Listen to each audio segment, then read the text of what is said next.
नमस्ते बच्चों, my self Jaiswal sir. हम पढ़ रहे हैं class 10th science chapter carbon and its compound.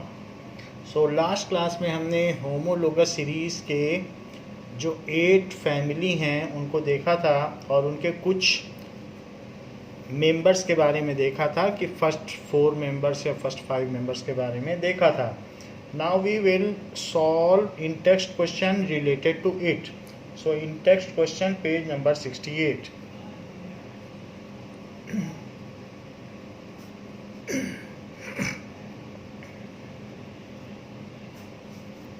Page 68. Now, how many structural isomers can you draw for pentane? So जो isomers हैं उनमें हम ये बात जान लें, स्ट्रक्चर के बेसिस पे भी डिफरेंस होता है और कभी कभी फंक्शनल आइसोमर्स भी होते हैं।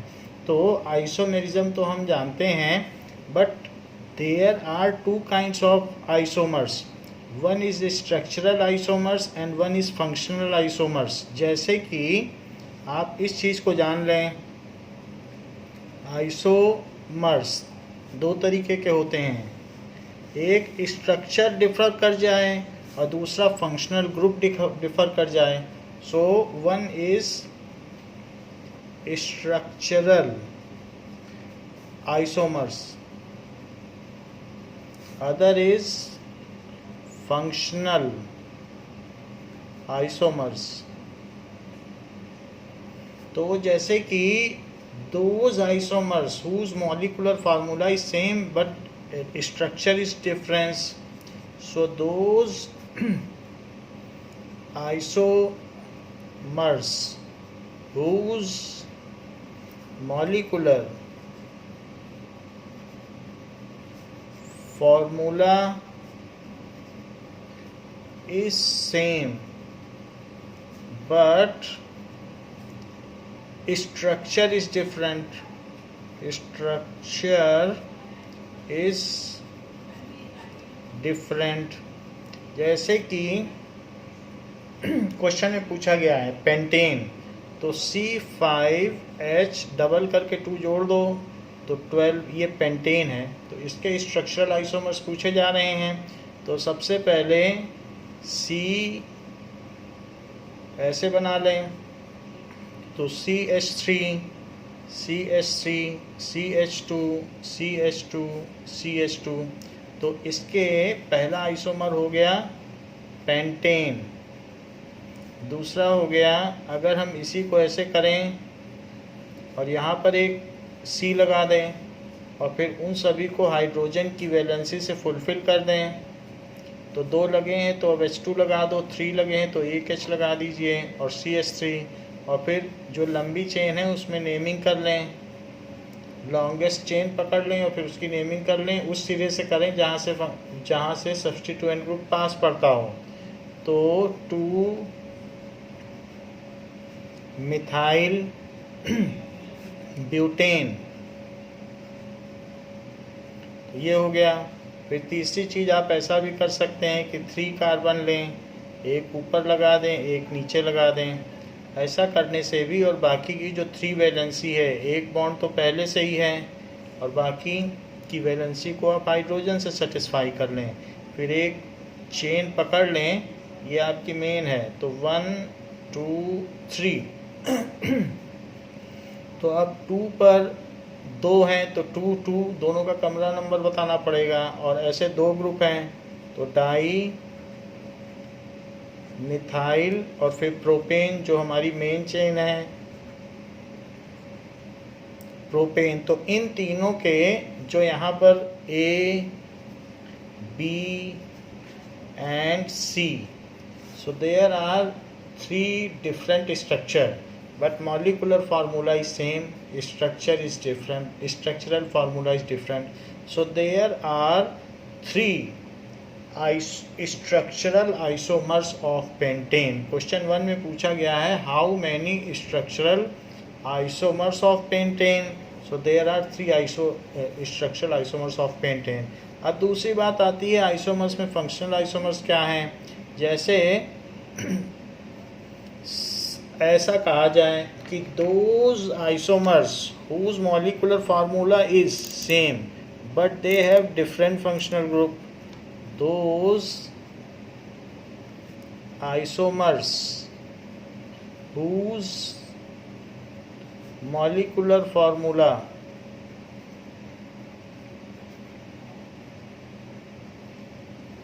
is same but they have different functional group, different functional group, ऐसा है। तो ऐसे केस में जैसे C3H6O, तो इसके हम दो बनाइए तो मॉलिक्यूलर फार्मूला हो गया। तो CH3 फिर C डबल बॉन्ड O फिर CH3। तो यहाँ पर ये प्रोपेनोन है। प्रोपेन 2 ओन भी लिख सकते हो, चूंकि बीच में ही आ सकता है कीटोन, तो यहाँ फंक्शनल ग्रुप कीटोन है, प्रोपेनोन। तो यहाँ पर फंक्शनल ग्रुप क्या है? कीटोन। अब देख लें C3H6O, लेकिन इसका एक और भी दूसरा बन सकता है। वो क्या बन सकता है कि CH3, CH2 और CHO, एक ये भी बन सकता है। तो ये एल्डिहाइड हो गया। आप देख लें C3H6O, तो ये हो गया प्रोपेनल। दोनों का ही मॉलिक्यूलर फार्मूला सेम है और बट फंक्शनल ग्रुप डिफर करता है। तो इसका फंक्शनल ग्रुप क्या है? Aldehyde. Aldehyde. So this is aldehyde. Now ये चीज है।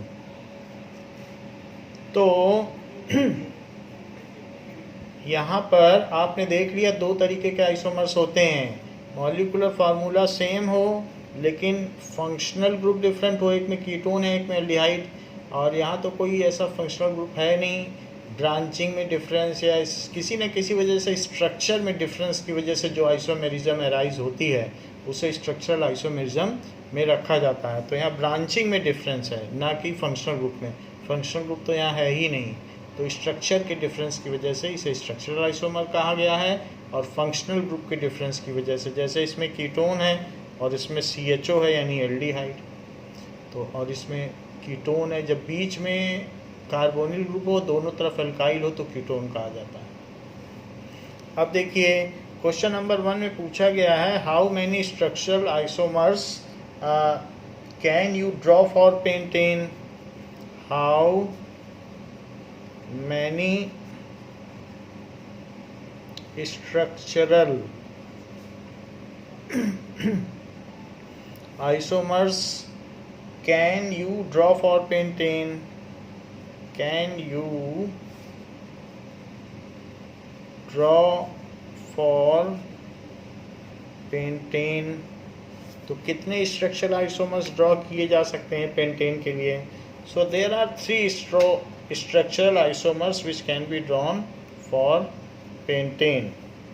3 ड्रॉ किए जा सकते हैं। नाउ सो वो आप लिख दीजिएगा, यही इसका आंसर है जो इधर दिखाया गया है। सो 3 structural isomers can be drawn for pentane. न लिख के C5H12 लिखिए क्योंकि उसी के 3 हैं। What are the 2 properties of carbon which lead to huge number of carbon compounds we see around us? तो what are the 2 properties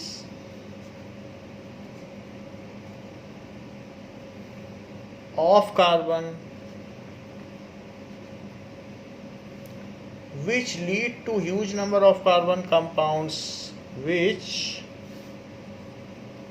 lead to huge number of carbon compounds.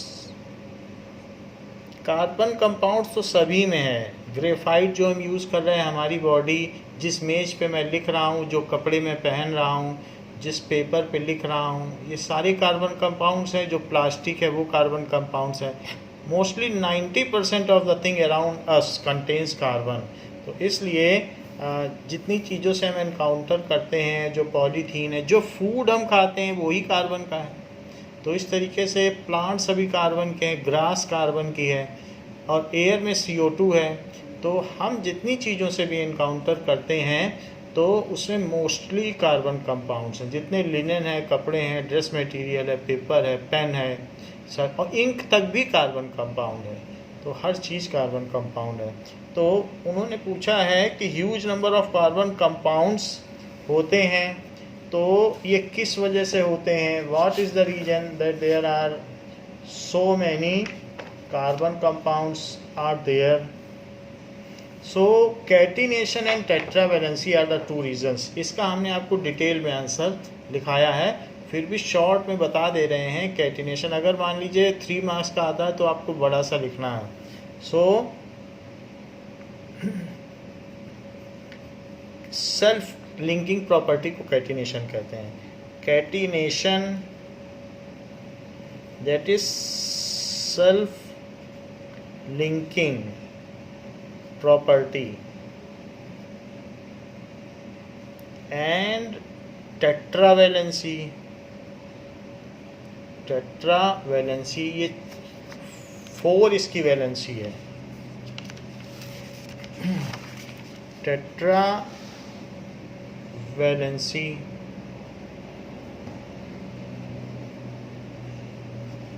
which gives its ability to form single bond, double bond and triple bond, which enables carbon to form single, double and triple bond.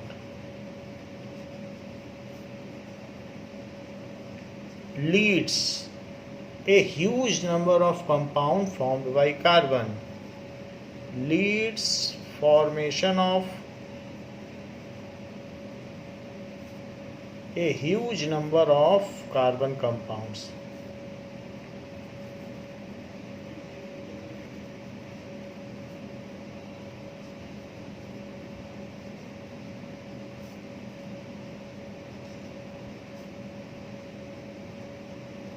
तो ये बात हो गई। What will be the formula and electron dot structure of cyclopentane? तीसरा question पूछा गया है कि what will be the formula and electron dot structure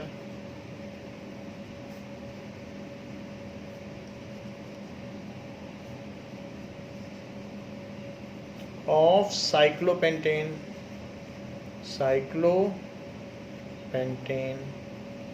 तो जहाँ पर C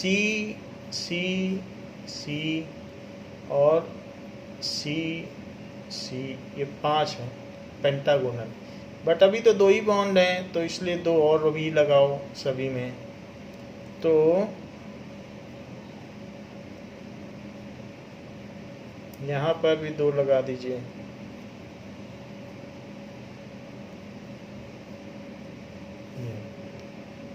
तो इसको अगर आप देखें तो CH2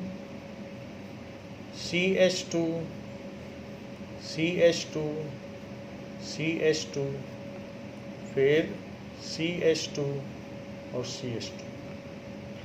तो ये तो हमने आपको जस्ट ऐसे बता दिया, फिर भी इसका मॉलिक्यूलर फार्मूला क्या होगा? मॉलिक्यूलर फार्मूला आपसे पूछा जा रहा है। सो मॉलिक्यूलर फार्मूला होगा C5H10। C5H10 हर एक के साथ 2 है। अब आपसे पूछा जा रहा है इलेक्ट्रॉन डॉट स्ट्रक्चर, सो इलेक्ट्रॉन डॉट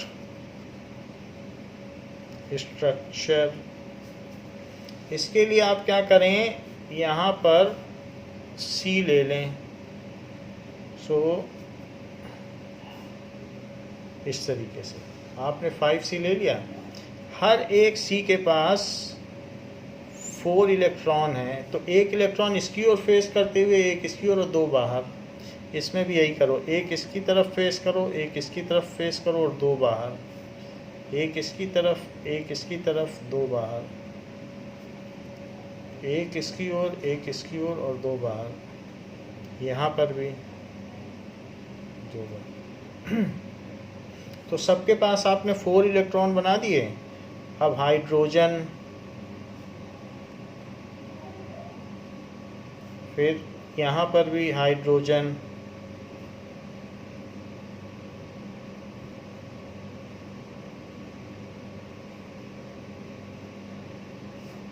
ऐसे। सो हाइड्रोजन,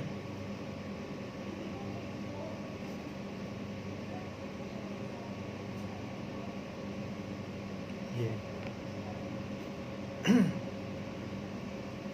तो जैसा ऊपर स्ट्रक्चर है उसी स्केलेटन को देख के बनाया जा रहा है। बिल्कुल ऊपर का जैसा स्ट्रक्चर है उसी तरीके से हमने यहाँ बना दिया। तो हाइड्रोजन का हमने डुप्लेट पूरा कर लिया, और कार्बन के आउटर मोस्ट सेल में यानी वैलेंस सेल में 4 इलेक्ट्रॉन होते हैं, उसको भी दिखा दिया। और सभी हाइड्रोजन का आप डुप्लेट पूरा कर लें।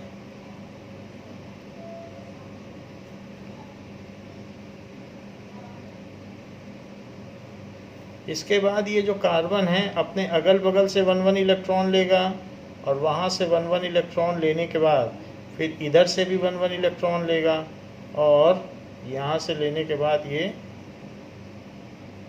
देख लीजिए इस कार्बन के 8 हो गए हैं, 2 2 4 2 6 2 8। ये कार्बन भी इन दोनों से एक एक कलेक्ट करेगा अपने बगल वालों से ऐसे, और फिर कलेक्ट करने के बाद इनसे भी कलेक्ट करेगा और अपना ऑक्टेट पूरा कर लेगा। ये कार्बन इन दोनों से कलेक्ट करेगा और फिर अपना ऑक्टेट पूरा कर लेगा। ये कार्बन इससे एक लेगा और इससे एक लेगा और अपना ऑक्टेट पूरा कर लेगा।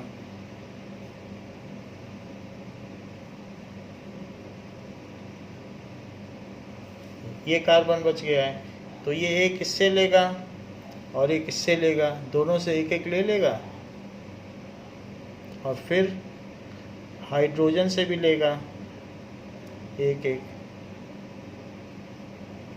और अपना ऑक्टेट पूरा कर लेगा। तो इस तरीके से हमने देखा कि सभी का ऑक्टेट पूरा हो गया और हाइड्रोजन का duplet. So this is the electron dot structure जो कि यहाँ पूछा गया है। अब हम देखेंगे draw the structures of the following compound. Next question है ड्रॉ द स्ट्रक्चर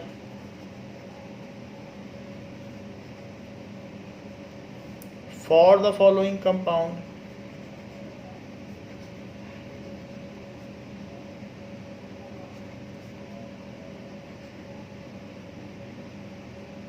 पहली बात कही गई है ethanoic acid,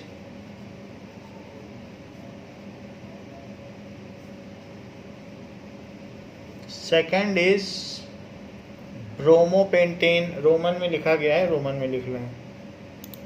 so ethanoic acid,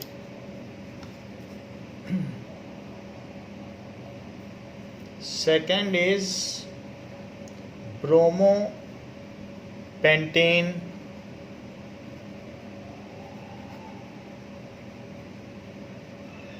third is butanone, and fourth is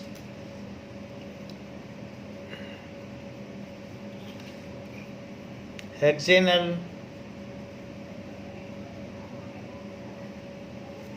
Now इनके सिर्फ स्ट्रक्चर बनाने हैं, ना कि ऐसे इलेक्ट्रॉन डॉट स्ट्रक्चर। स्ट्रक्चर और इलेक्ट्रॉन डॉट स्ट्रक्चर में अंतर होता है। सो let us draw the structure of this.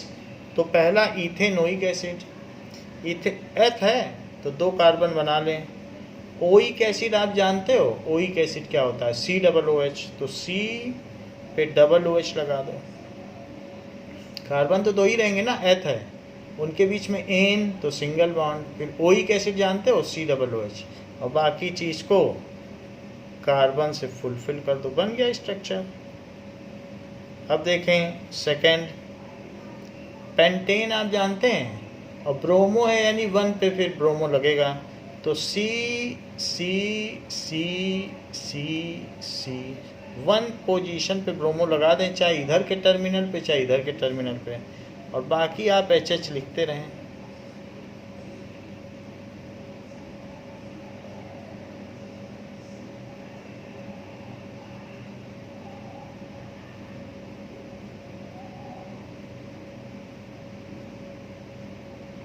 Now ये तो इस तरीके से ब्रोमोपेंटेन हो गया। थर्ड है ब्यूटेनोन। सो ब्यूटेनोन बना लें। ब्यूटेनोन का किस तरीके का स्ट्रक्चर होगा, सो ये देखें ब्यूटेनोन, तो ब्यूटेनोन में ब्यूट है तो C C C C ये कीटोन है, तो कीटोन में बीच में कहीं डबल बॉन्ड होता है, किनारे नहीं हो सकता है। कीटोन में साइड में नहीं होगा, साइड में होगा तो एल्डिहाइड हो जाएगा, और बाकी वैलेंसी को आप हाइड्रोजन से पूरा कर लें। टेट्रावैलेंट से ऊपर ना हो, सिर्फ 4 बॉन्ड होने चाहिए हर एक में, इस बात का ख़ास ध्यान रखें। ऐसा नहीं है कि यहाँ भी लगा दे, तब तो 5 बॉन्ड हो जाएंगे, तो ध्यान रखिए 4 हो गए, अब नहीं लगाना है, तो हो गया ब्यूटेनोन। फिर हेक्सेनल, हेक्सेनल कैसे बनाओगे, ये तो butane, butanone, ketone है तो ओन हो गया। नेक्स्ट इज हेक्सेनल, तो हेक्स 6 कार्बन बना लें, और हेक्सेनल अल किस में लगता है, जो एल्डिहाइड होता है। क्या आपको एल्डिहाइड की पहचान है, CHO। एल्डिहाइड कहाँ लगता है, टर्मिनल पर, CHO किनारे होता है और कीटोन बीच में होता है। इस पे लगा दोगे या इस पे लगा दोगे सेम ही है, क्योंकि वो पलट जाएगा तो उधर हो जाएगा, तो बीच के 2 में कहीं भी लगा दो, ब्यूटेनोन। तो ये हमने ब्यूटेनोन का बना दिया। आप चाहें तो इसे ब्यूटेन 2-on भी कह सकते हैं, वरना ब्यूटेनोन भी ठीक ही है। तो यहाँ हेक्सेनल, तो पहले हेक्स बनाया, फिर उनके बीच में सिंगल बॉन्ड लगाया एन, फिर अल कहा था तो एल्डिहाइड बना दिया, और बाकी चीज़ों को आप हाइड्रोजन की वैलेंसी से फुलफिल कर सकते हैं।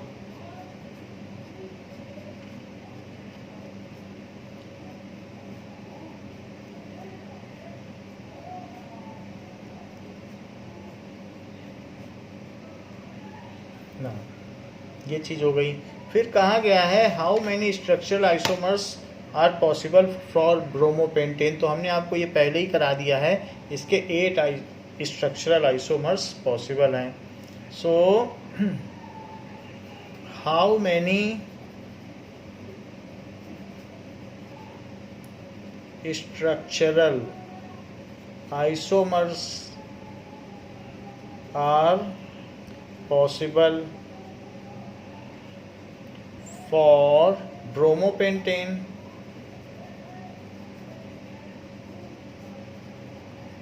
सो इसका आंसर होगा 8 स्ट्रक्चरल आइसोमर्स।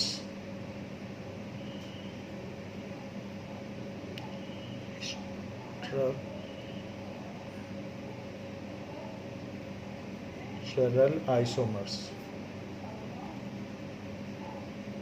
तो ये चीज हो गई, 8 स्ट्रक्चरल आइसोमर्स पॉसिबल है।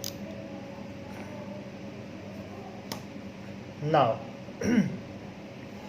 5th क्वेश्चन पूछा गया है कि how would you name the following compound, how would you name the following compound.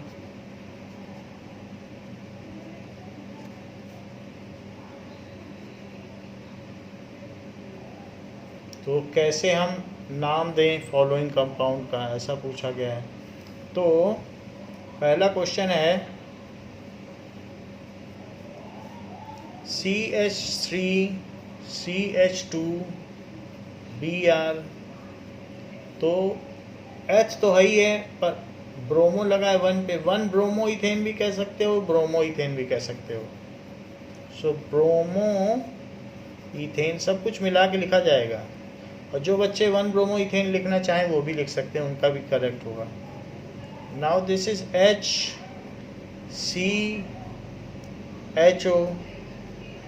ये जो CHO ग्रुप है ये अल है, ये एल्डिहाइड है तो अल्डिहाइड का अल लिया गया, और बाकी मेथ है तो मेथ लिख दें। मेथ के आगे एन लगाना पड़ता है, आप इसको स्किप नहीं कर सकते हैं, प्राइमरी सफिक्स को ये लगाना ही पड़ेगा, चाहे सिंगल कार्बन ही क्यों ना हो। फिर अल, मेथ और एन, प्राइमरी सफिक्स भी लगाना है, सेकेंडरी भी। साइक्लो वर्ड को स्किप किया जा सकता है, वो प्राइमरी प्रीफिक्स है, बट यहाँ सेकेंडरी के केस में एन तो लगाना ही पड़ता है। तो ये मेथेनॉल है, ये एल्डिहाइड है, HCHO। CHO यहाँ पर एल्डिहाइड ग्रुप है। थर्ड पूछा गया है कि C और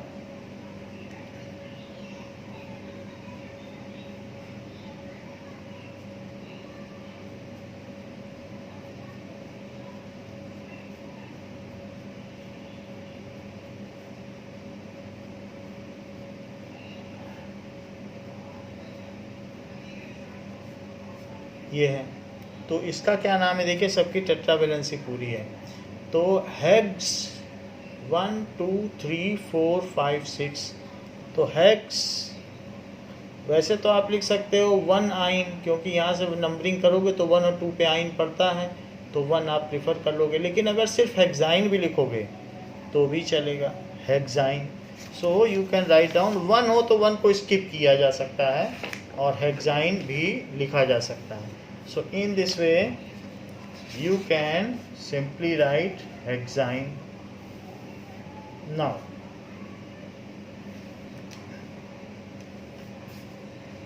और बस इसमें आपसे पूछा नहीं गया है कि कौन सा फंक्शनल ग्रुप है, इसलिए इसमें फंक्शनल ग्रुप का नाम आपको नहीं लिखना है, सिर्फ इतना ही पूछा गया है कि इनका IUPAC नेमिंग क्या है। Now we will come to exercise, so let us see questions of exercise.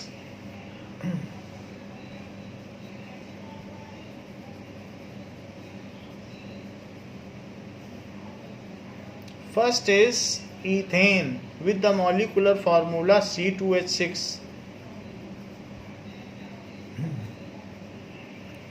with the molecular formula अगर उसका दिया गया है C2H6,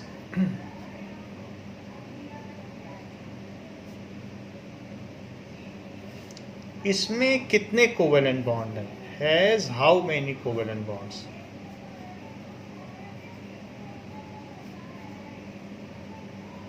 तो आप इसको बना लें, C ये जितने भी बॉन्ड्स हैं ये सब साझेदारी से बने हैं, they are formed by sharing of electrons.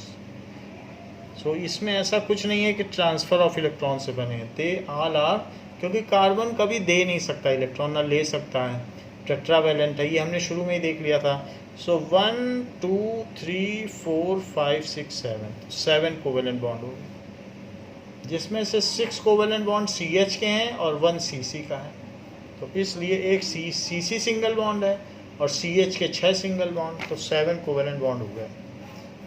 Now butanone is 4 carbon compound with functional group. Second question पूछा गया है, butanone is a 4 carbon, but है तो 4 तो होगा ही, carbon compound with functional group, इसमें कौन सा फंक्शनल ग्रुप है? अब आप इसमें ओन देख रहे हैं, तो ओन की वजह से इसका आंसर होगा कीटोन। सी इसका करेक्ट है। तो कीटोन, ओन होता है कीटोन के लिए, तो ketone is the correct answer. Next चीज पूछी गई है कि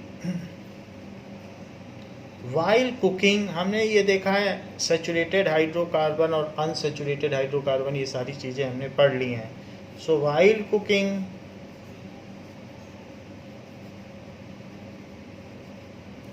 if the bottom of vessel is getting blackened, if the bottom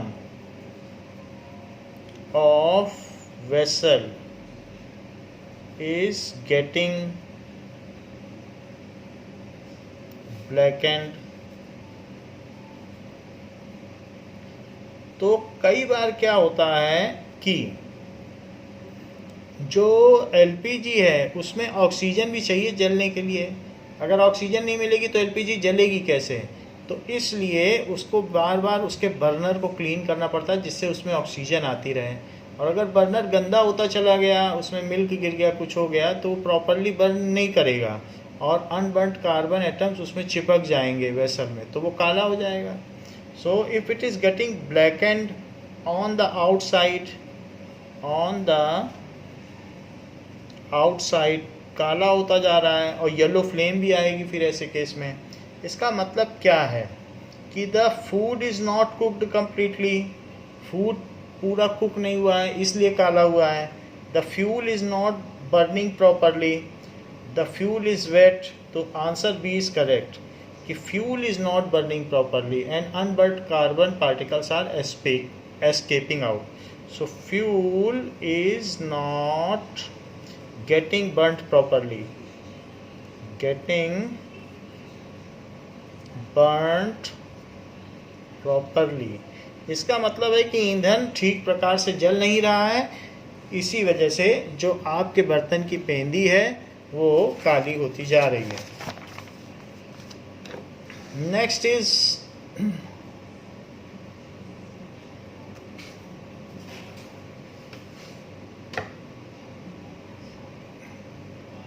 now explain the nature of covalent bond using the bond formation of CH3Cl। Fourth question पूछा गया है कि explain the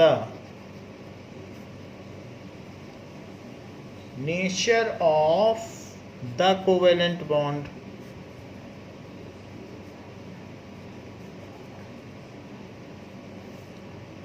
using bond formation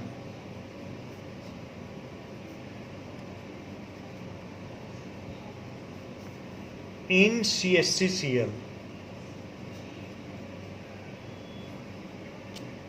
तो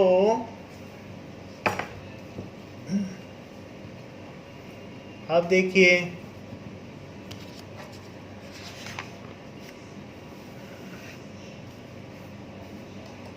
कि CH3Cl में कैसा bond formation होगा।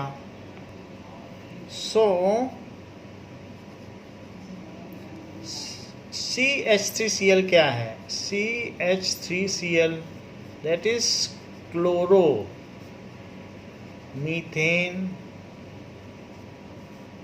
is made up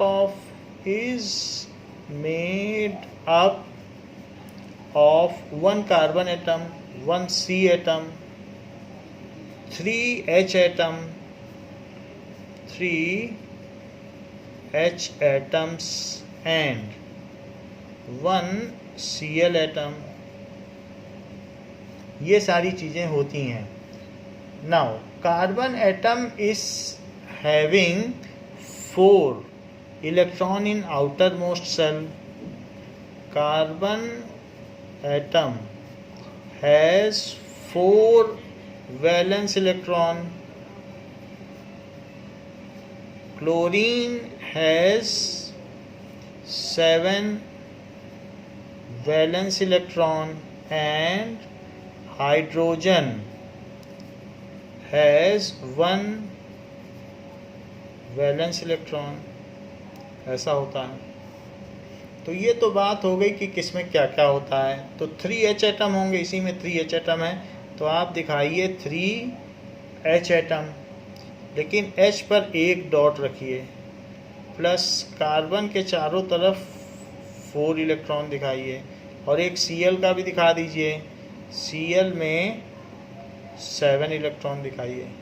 और फिर इनका बॉन्ड फॉर्मेशन कैसे दिखाइए, C है तो 1 2 3 4, फिर यहाँ पर H दिखाइए सिंगल इलेक्ट्रॉन के साथ, यहाँ पर सिंगल इलेक्ट्रॉन के साथ, यहाँ पर सिंगल इलेक्ट्रॉन के साथ, और यहाँ Cl अपने सारे इलेक्ट्रॉन के साथ और एक डेफिशिएंसी के साथ। तो ये तो Cl इससे एक इलेक्ट्रॉन ले लेगा, हाइड्रोजन भी इससे एक इलेक्ट्रॉन ले लेगा, ये भी इससे एक ले लेगा, और ये भी इससे ले लेगा। फिर कार्बन भी सबसे एक एक ले लेगा, तो कार्बन इन चारों से एक एक ले लेगा, और इनसे लेने के बाद ये अपना भी ऑक्टेट पूरा कर लेगा। तो ये जो चीज़ है ये किस तरीके से दिखाई जा सकती है, ये दिखाई जा सकती है कि CCl H और H, या फिर इसे क्या लिखा जा सकता है, और CH3Cl। तो इस तरीके से ये एक्सप्लेनेशन हुई कि ये बॉन्ड कैसे फॉर्म हुआ है। Now next is draw the electron dot structure of, draw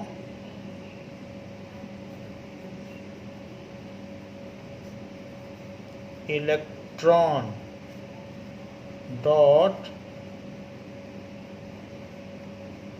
structure of, पहला बताया गया है इथेनोइक एसिड।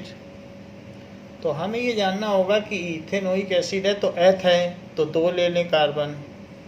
फिर ओइक एसिड आप जानते ही हो क्या होता है कि डबल बॉन्ड लगाया और यहाँ OH लगाया, यही होता है COOH, यही ओइक एसिड है। और बाकी वैलेंसी को आप H से कर लें। बट आपसे तो इलेक्ट्रॉन डॉट स्ट्रक्चर पूछा गया है, तो आप इसका इलेक्ट्रॉन डॉट स्ट्रक्चर बनाएं। तो ये 2 C दिखाएं, फिर इसके बाद O दिखाएं। तो जो C है उसके चारों तरफ एक एक इलेक्ट्रॉन दिखा दें, इसके हिसाब से चारों तरफ बॉन्ड बना रहा है। यहाँ पर एक इधर और 2 ऊपर। क्यों 2 ऊपर, क्योंकि ऊपर 2 बॉन्ड बनाएगा। ये एक इधर क्योंकि इनसे सिंगल बॉन्ड बनाएगा। बाकी फिर भी इसके पास 6 होते हैं, तो जो शेयरिंग में काम नहीं आए उसको अलग से दिखा दो। हाइड्रोजन का सिंगल इलेक्ट्रॉन इधर दिखा दो, इसके चारों तरफ सिंगल हाइड्रोजन के एटम दिखा दीजिए, और जो यहाँ पे है तो इसके ऊपर बिल्कुल इसी तरीके से बनाओ, इसको देखो इसको बनाओ। फिर ऑक्सीजन 1 2 3 4, 2 ये आगे कर देगा कि हमसे तुम 2 ले लो, तुम भी हमें 2 दे दो। तो ऑक्सीजन ने अपना ऑक्टेट सबसे पहले पूरा किया है, हाइड्रोजन भी अपना ऑक्टेट पूरा करने में पीछे नहीं है, ऑक्टेट नहीं डुप्लेट, तो ये अपना डुप्लेट पूरा कर लेंगे। और फिर ये ऑक्सीजन क्या करेगा, इसे 2 ही चाहिए, एक इससे ले लेगा एक इससे, 2 से ज़्यादा तो ऑक्सीजन को चाहिए नहीं, तो इसने भी अपना ऑक्टेट पूरा कर लिया। अब ये कार्बन क्या करेगा, एक इससे लेगा 2 इससे लेगा। 2 क्यों लेगा, क्योंकि 2 दिए थे तो 2 लेगा। तो ऑन इक्वल बेसिस शेयरिंग होती है, और इससे 1 ले लेगा और अपना बॉन्ड बना लेगा। ये कार्बन इससे 1 ले लेगा और बाकियों से भी एक एक जमा करेगा, और जमा करने के बाद फिर ये अपना भी बॉन्ड बना लेगा। तो इस तरीके से सबका बॉन्ड बन गया। तो ये इथेनोइक एसिड है। तो हमें ये स्ट्रक्चर पता होगा तो हम बना पाएंगे। सेकेंड इज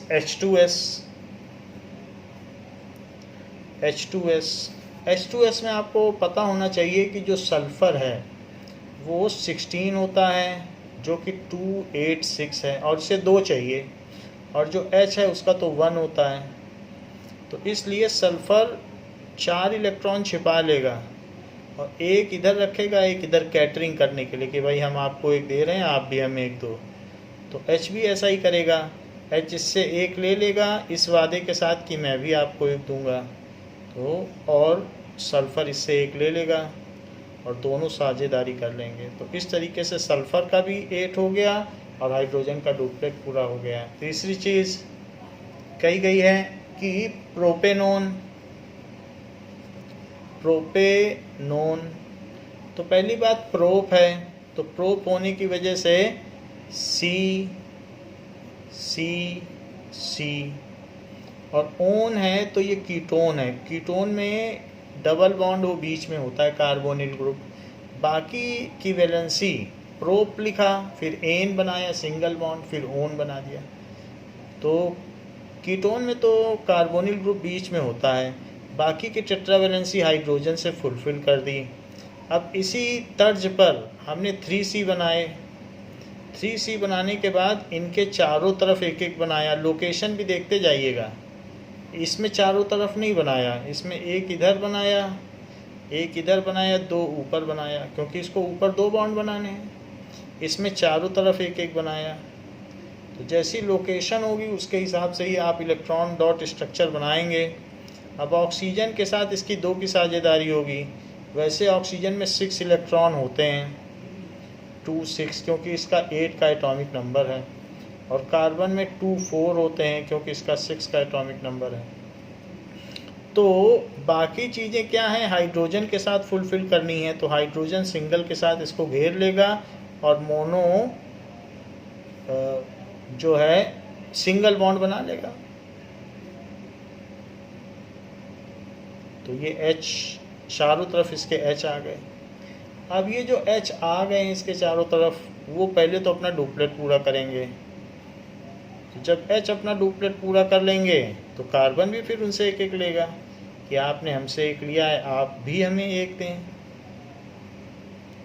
तो इन सभी हाइड्रोजन ने अपना डुप्लेट पूरा कर लिया। इस ऑक्सीजन ने भी अपना ऑक्टेट पूरा कर लिया 2 इलेक्ट्रॉन लेके। अब कार्बन की बारी आई, तो कार्बन क्या करेगा, इससे लेगा और इनसे एक एक जमा करेगा, और जमा करते हुए ये अपना ऑक्टेट पूरा कर लेगा। ये कार्बन भी यही करेगा, इन सब से एक एक लेगा और इससे भी एक लेगा, और सबसे लेता हुआ अपना ऑक्टेट पूरा कर लेगा। फिर ये कार्बन क्या करेगा, इससे लेगा और फिर इस ऑक्सीजन से 2 लेगा और इससे भी लेगा, और इन सब से लेता हुआ ये अपना ऑक्टेट पूरा कर लेगा। तो हर एक का, जिसका डुप्लेट पूरा होना है तो डुप्लेट पूरा हो गया, जिसका ऑक्टेट पूरा होना है ऑक्टेट पूरा हो गया। ये कीटोन है, कीटोन का पहला मेंबर है। इसे प्रोपेनोन भी कहते हैं और एसीटोन भी कहते हैं। यही नेल पॉलिश रिमूवर है और यही वाइटनर में यूज़ होने वाला फ्लूइड भी है। अब देखें, जो इसका 4th मेंबर है F2, तो हम F2 का इलेक्ट्रॉन डॉट स्ट्रक्चर कैसे बनाएं। नाउ लेट अस सी F2, इसको कहेंगे fluorine gas.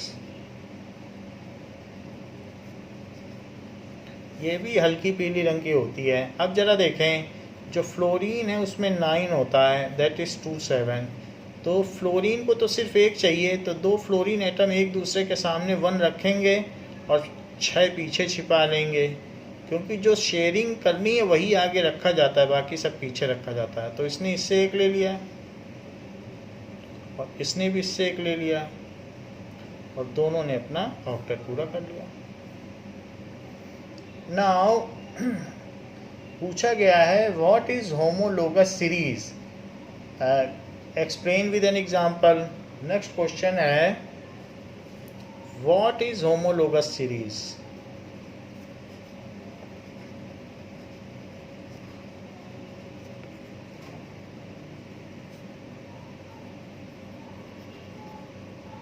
Explain with example, example के साथ करना है।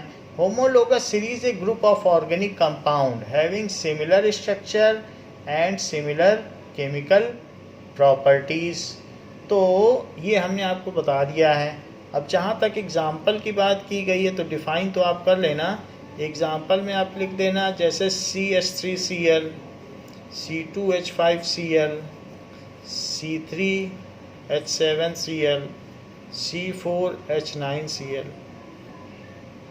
वैसे C4H10 होता है, लेकिन एक हाइड्रोजन हटाओगे तभी तो क्लोरीन जोड़ पाओगे। CH4 होता है, एक हाइड्रोजन हटाओगे तभी तो क्लोरीन जोड़ पाओगे। एल्केन में से एक एक हाइड्रोजन हटाते जाओ, क्लोरीन जोड़ते जाओ। तो इसको कहेंगे क्लोरोमीथेन। ये होमोलोगस सीरीज हो गई और ये उसके सक्सेसिव मेंबर्स हो गए। क्लोरोईथेन, इन सभी में CH2 ग्रुप का अंतर है सक्सेसिव मेंबर्स में। क्लोरोप्रोपेन, और इनके मॉलिक्यूलर मास में 14U का अंतर है, क्योंकि C का मॉलिक्यूलर एटॉमिक मास 12U होता है और 2H, उनका 1U होता है, तो 14U का अंतर है किन्हीं दोनों में। सो ये क्लोरो ब्यूटेन, वरना कैलकुलेट करके आप देख सकते हैं, तो किसी का कैलकुलेट कर लो, किन्हीं दो का आपको पता चल जाएगा। जैसे कि आप यहाँ देख लें कि CH4 और C2H6 और C3H8, तो इसका मॉलिक्यूलर मास बताओ।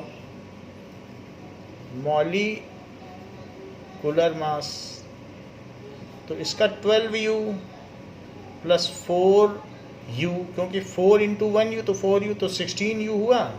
इसका देखो 2 इंटू 12 तो 24U प्लस 6U। क्यों 6U? क्योंकि 6 है तो 6 इंटू 1, तो ये 30 हो गया। तो इस तरीके से आप देख रहे हैं 14U का अंतर है। इसका देख लो, 12 होता है तो 12 3 जा 36U, और प्लस 8 है तो 8 इंटू 1 8U, तो ये कितना हो जाएगा 44U। सो आप ये बात देख रहे हैं कि the successive members have difference of molecular mass, difference in molecular mass of 14U। So successive members of homologous series, और उनमें CH2 का अंतर है सभी में, एक C ज़्यादा है 2H ज़्यादा है। Successive members of homologous series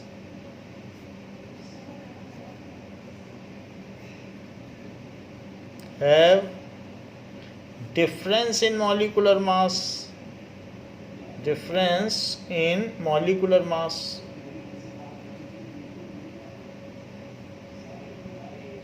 of 14U, 14U का अंतर होता है, डिफरेंस इन मॉलिक्यूलर मास। और CH2 ग्रुप, या तो CH2 ग्रुप का अंतर होता है। ऐसा मैं क्यों कह रहा हूँ CH2 ग्रुप? क्योंकि एक बड़ी सी चेन है और आप चाहते हो कि उसकी होमोलोगस सीरीज बना दें, तो आप CH2 उसमें से निकाल दोगे तो पिछला वाला मेंबर आ जाएगा, और बीच में CH2 जोड़ दोगे तो अगला मेंबर आ जाएगा। ये मान लीजिए आपने ये हटा दिया, इसको आप सोचो हटा दो तो पिछला मेंबर आ जाएगा, और एक और CH2 लाके जोड़ दो तो अगला आ जाएगा। तो बीच में CH2 ही तो बढ़ते जा रहे हैं, और क्या बढ़ रहा है? तो अल्टीमेटली किसी में भी एक हटा दिए तो बन गया ब्यूटेन, लगा दिए तो बन गया पेंटेन। तो CH2 के अंतर से ही सब कुछ होता है। Now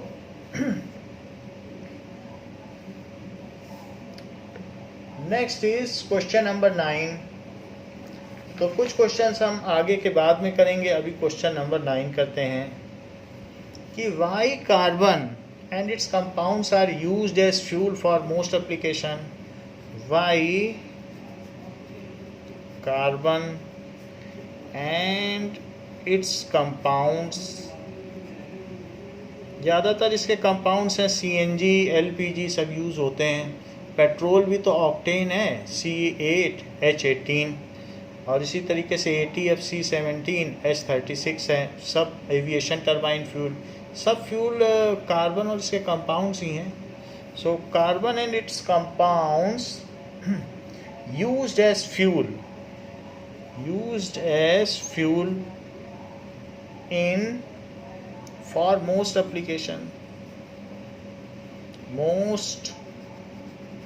applications. तो कार्बन को ही एज ए फ्यूल क्यों यूज़ किया जाता है? Carbon and its compounds are used as fuel. So carbon and its compounds are used as fuels because they burn in air, releasing a lot of heat energy. Because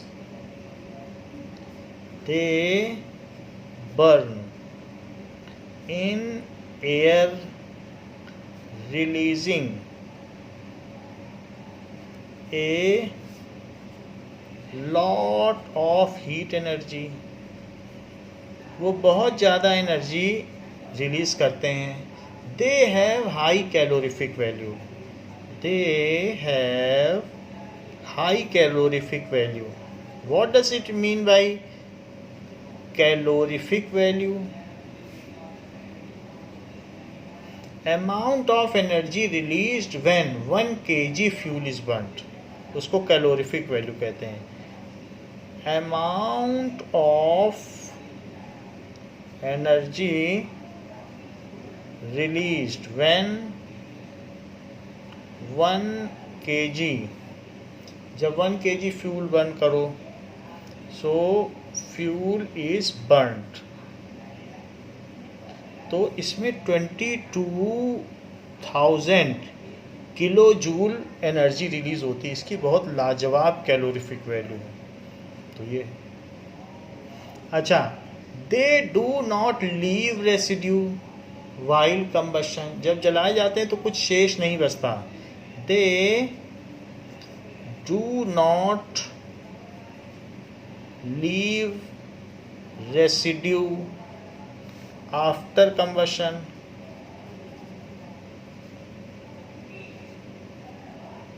जैसे कि कोयला जला लो, carbon, तो जो बना CO2 बना वो हवा में उड़ गया और हीट मिल गई. हीट से अपना काम करिए, खाना पकाइए. मीथेन को जला लीजिए तो ऑक्सीजन में जला लीजिए तो CO2 बन गया और 2H2O. तो इस तरीके से ये हवा में उड़ गया, ये भी स्टीम ही बन गई, ये भी हवा में उड़ गई. जलेगा तो स्टीम बन जाएगी और हीट भी मिल गई. तो इससे कुछ बचता नहीं है, सब हवा में उड़ जाता है, रेसिड्यू नहीं बचता है. जैसे कंडे उपले जलाए तो बाकी राख बचती है. लेकिन अब आप देख लीजिए, पूरा सिलेंडर खाली हो जाता है LPG का, कुछ बचता है क्या? या गैस के बर्नर पे कुछ चिपक जाता है क्या? कुछ नहीं चिपकता. तो वो कुछ शेष नहीं बचाते. They are safe for storage, transportation and usage. Dangerous नहीं है कि अरे सिलेंडर गिर गया तो अब ब्लास्ट हो जाएगा, या ऐसे ही गैस लीक हो गई तो आग लग जाएगी. डेंजरस नहीं है. They are safe for storage. ऐसा नहीं होगा कि पूरे कमरे में भूसा भर दिया और फिर खाना बनाए तो एक ही दिन का खाना बना. तो they are compact in storage. Small जगह में आप एक सिलेंडर रख दो, 1.5 महीने का खाना बन जाएगा. सो इसलिए they are safe for transportation,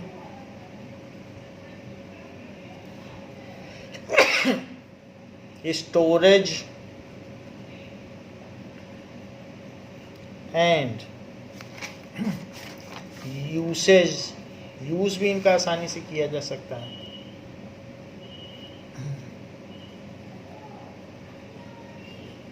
they are easily available, accessible to everybody. So they are, चाहे कोयला कर लीजिए या LPG या CNG, so easily available and economical. इतने महंगे भी नहीं हैं फॉर एवरीवन. और इसको कहीं भी यूज़ किया जा सकता है. पहाड़ी एरिया में भी आप ट्रक चलाइए, कहीं भी ऐसा नहीं है कि कोई कंस्ट्रेन नहीं है. सो ये सारी चीज़ें हैं जो एक इसे अच्छा फ्यूल बनाती हैं. So as coal, CNG, LPG, petrol, diesel, के ऑयल भी उसी तरीके से होता है. C17 उसी को रिफाइन कर दो तो ATF एविएशन टरबाइन फ्यूल बन जाता है। एविएशन टरबाइन फ्यूल जो जहाज़ों में यूज़ होता है। पैराफिन, तो और आगे C34 पैराफिन वैक्स है, हम लोग कैंडल बनाते हैं। सो पैराफिन की बनती है, paraffin wax are common fuels which are common carbon compounds which are used as fuel.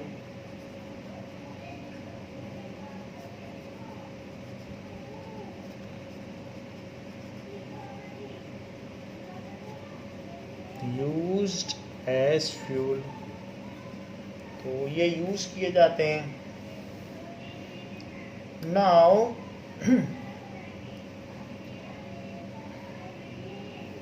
पूछा गया है which of the following hydrocarbons undergo addition reaction. Which of the following hydrocarbon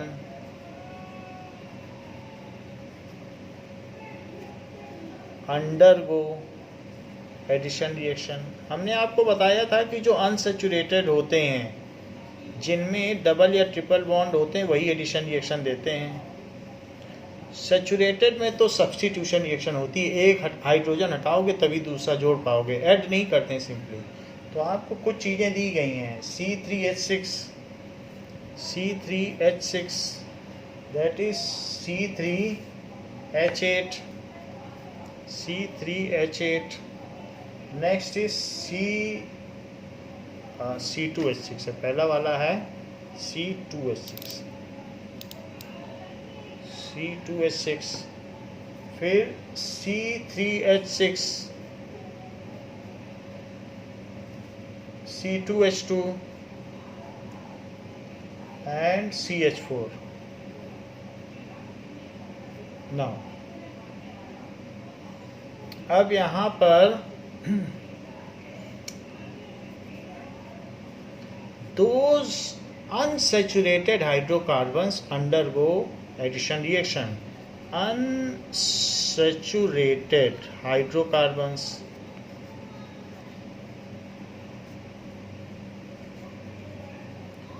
जिसमें मल्टीपल बॉन्ड्स होते हैं, double या triple bonds, having multiple bonds undergo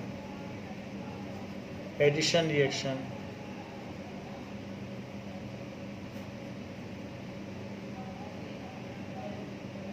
ये चीज है। नाउ C2H6 सेचुरेटेड है क्योंकि ईथेन है, ये क्या है, प्रोपेन है, ये भी सेचुरेटेड है, तो इनके सारे बॉन्ड हाइड्रोजन से जुड़े हैं, इनमें कोई डबल बॉन्ड नहीं है। तो C3H6 that is propene, propene है। तो प्रोपीन क्या है, C और इसमें डबल बॉन्ड है, बाकी CH2, इसको हाइड्रोजन लगा दीजिए और ये, तो ये एडिशन रिएक्शन दे देगा। प्रोपीन, ये C2H2 that is ethyne. Ethyne का मतलब है कि ट्रिपल बॉन्ड है, तो ये भी एडिशन रिएक्शन दे देगा। बस यही दो देंगे, ये सब नहीं देंगे, ये सैचुरेटेड हैं, ईथेन प्रोपेन। तो ये एडिशन रिएक्शन कैसे देंगे, इनमें अगर आप H2 जोड़ोगे तो H2 सिंपली एक H इसमें जुड़ जाएगा, एक H इसमें 2H2 जुड़ जाएगा, दो बॉन्ड खुलेंगे तो 2H इसमें जुड़ जाएंगे, 2H इसमें, so will give addition reaction. ये सब एडिशन रिएक्शन देंगे। नाउ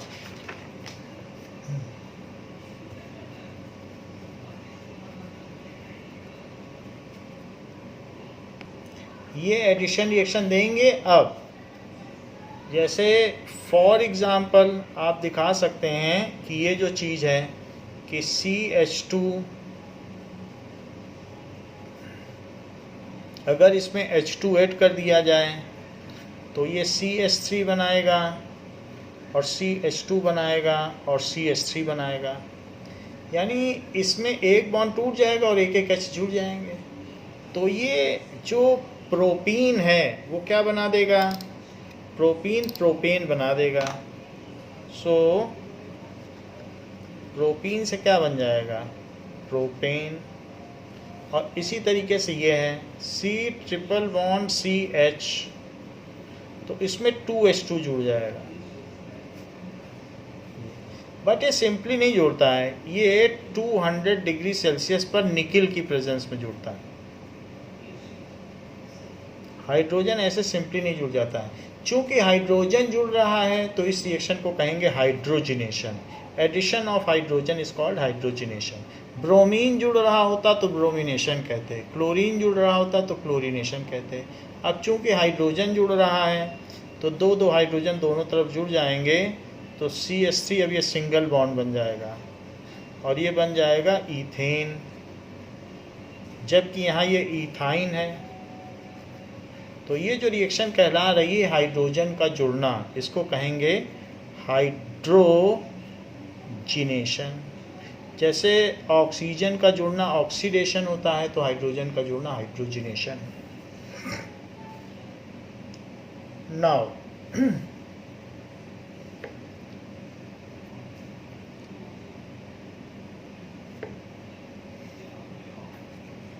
आप देखिए, पूछा गया है give it test to differentiate between butter and cooking oil. तो क्वेश्चन नंबर 14 कहा गया है बटर और कुकिंग ऑयल में कैसे डिफरेंशिएट करोगे। Give a test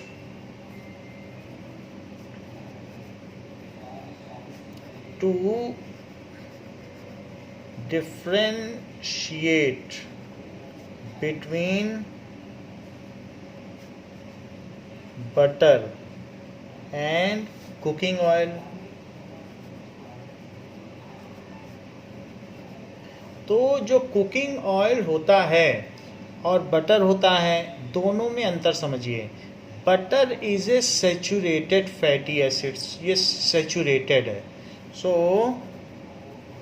butter is saturated fatty acid। इसका मतलब है इसके जो भी बॉन्ड होंगे वो सिंगल बॉन्ड होंगे कार्बन के। COOH तो होगा, फैटी एसिड्स आपको मालूम है COOH होता है, बट बाकी जो चीज़ होगी COOH के साथ में इसमें और भी कुछ होगा, वो सब सिंगल बॉन्ड होंगे। तो CH2 होगा और भी लंबी चेन हो सकती है। फैटी एसिड तो बहुत बड़े बड़े होते हैं। तो ये R का मतलब एल्काइल ग्रुप, कुछ भी लगा दो, CH3 C2H5 जो भी लगाना चाहो, लंबी चेन है। लेकिन ये सिंगल बॉन्ड होंगे। जबकि ऑयल क्या है, अनसैचुरेटेड फैटी एसिड्स। अनसैचुरेटेड का मतलब होता है कि जैसे R ये C है तो ये डबल बॉन्ड के साथ जुड़ा होगा। सो R कहीं ना कहीं डबल बॉन्ड होगा, फिर ये डबल बॉन्ड हो गया। अब ये देखिए ये और COOH, तो अगर डबल बॉन्ड आ गया तो ये अनसैचुरेटेड फैटी एसिड्स है, सबकी वैलेंसी पूरी है। तो ये सैचुरेटेड है, ये अनसैचुरेटेड है। ये तो पहला डिफरेंस है। Butter is hard to digest and it is harmful for health. ये हमारी बॉडी में कोलेस्ट्रॉल बनाता है और जल्दी डाइजेस्ट नहीं होता। Butter is hard to digest and it is harmful to health.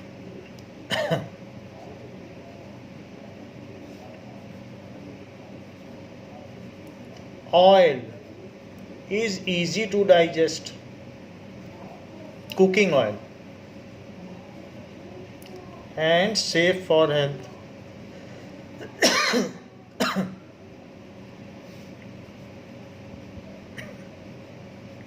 तो ये सेकंड डिफरेंस हो गया। कि बटर अच्छा नहीं है। इसके अलावा जिसमें डबल बॉन्ड है वो डीकलराइज कर देगा ब्रोमीन वाटर को, और जबकि ये नहीं कर पाएगा। Butter can not decolourise bromine water. Decolourise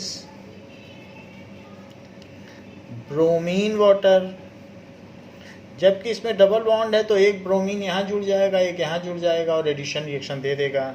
cooking oil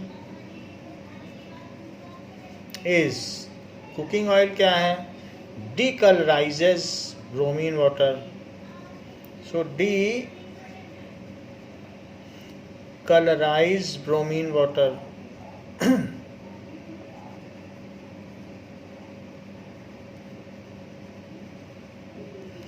Butter is semi-solid at room temperature, while cooking oil is liquid at room temperature. Butter is semi-solid. Butter पिघल जाएगा लेकिन semi-solid है at room temperature,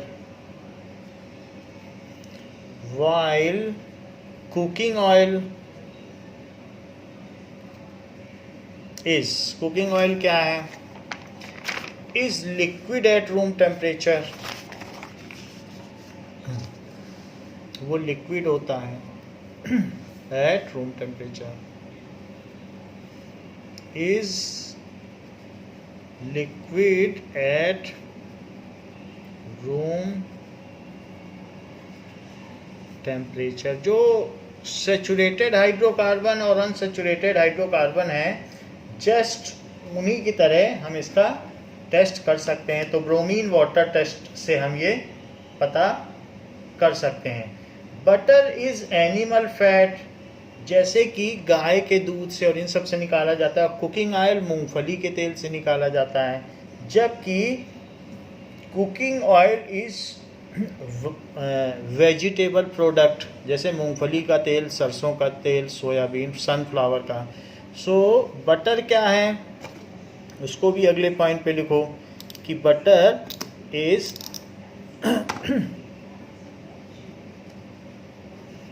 बटर कैसे बनता है? दूध से बनता है, दूध एनिमल से मिलता है। ये animal fat product, animal fat. while cooking oil is vegetable based product, vegetable based product, that is butter is extracted from milk,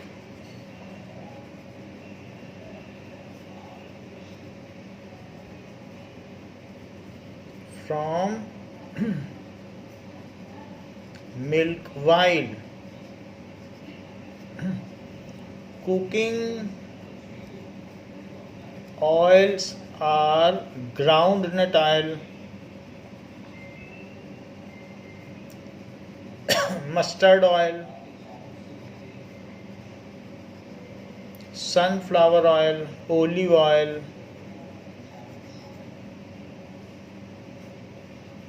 palm oil, ये सब ठीक है, कैस्टर ऑयल, ये सारे के सारे प्लांट बेस्ड होते हैं जिनको हम यूज़ कर सकते हैं। तो ये भी इनमें एक डिफरेंस है कि एक एनिमल प्रोडक्ट है और दूसरा